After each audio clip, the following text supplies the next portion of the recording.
it just seemed like it made sense. So, thank you.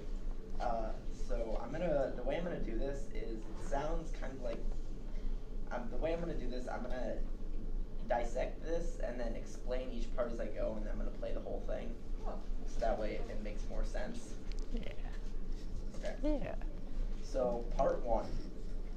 This part is an arpeggio of 4 major and minor chords. This creates a calm sound representing the calm in Siget before the return of Moishi.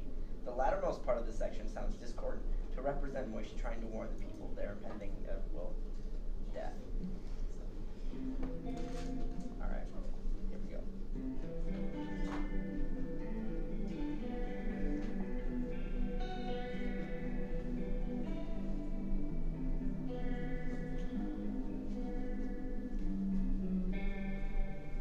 So part 2. This part is faster and more sort of aggressive sounding.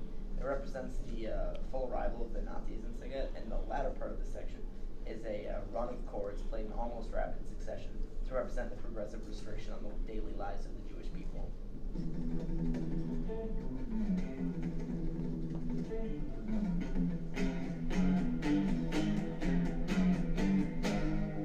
Part 3. This section is closer to a conventional guitar solo. The tone alternates between hopeful, as the people were forced into the ghettos. They remained hopeful that they would be returned to their homes and not deported. But then it's also mournful, as they were in fear of being shipped away, in addition to the added strain of being forced into the ghettos.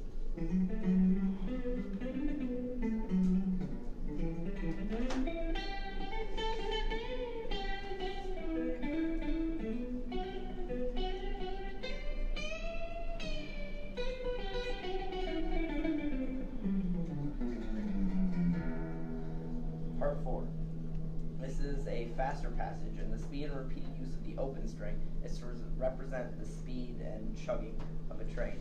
After the sustained bend, the tone changes into repeatedly frantic minor triads, played at decent speed to represent the speed and chaos of Ellie's arrival at the camp.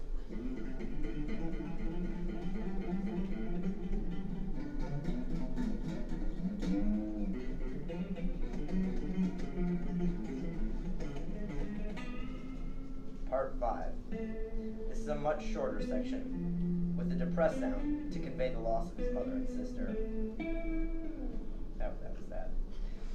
This part is composed, part 6. This part is composed wholly of natural harmonic, which I chose to embody the short but highly symbolic passage in which Ellie comes to terms with his own death and mortality.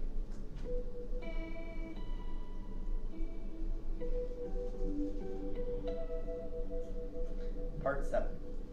This part starts off with a slightly palm-muted riff, metered to correspond with Wiesel's first block fest, who treated them like actual human beings.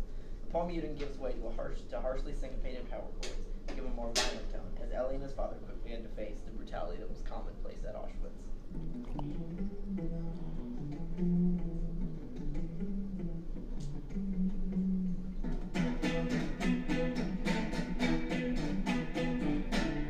The power chords then slow into a minor chord.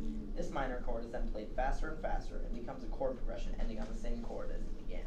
The sound of this is frantic and dire, as it stands for the death march that Ellie and his father managed to survive.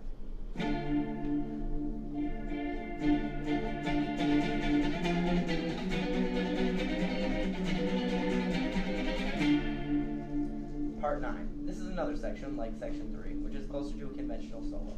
The bereft resonance of this section is my somewhat poor attempt to evoke the soul-crushing depression that was the death of Shlomo to him.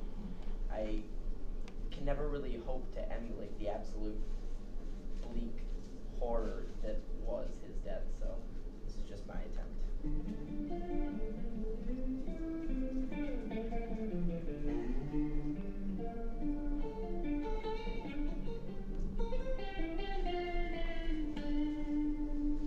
This, part 10. This part is the same as the beginning, but instead of being played as an arpeggio, the chords are struck. The very end of the section is a pull-off from G to E on the high E string, changing the chord from major to minor. I chose to end this piece on a minor chord because while the genocide of the Jewish people ended, genocides of many minorities and people are under dictatorships or otherwise continues to this day.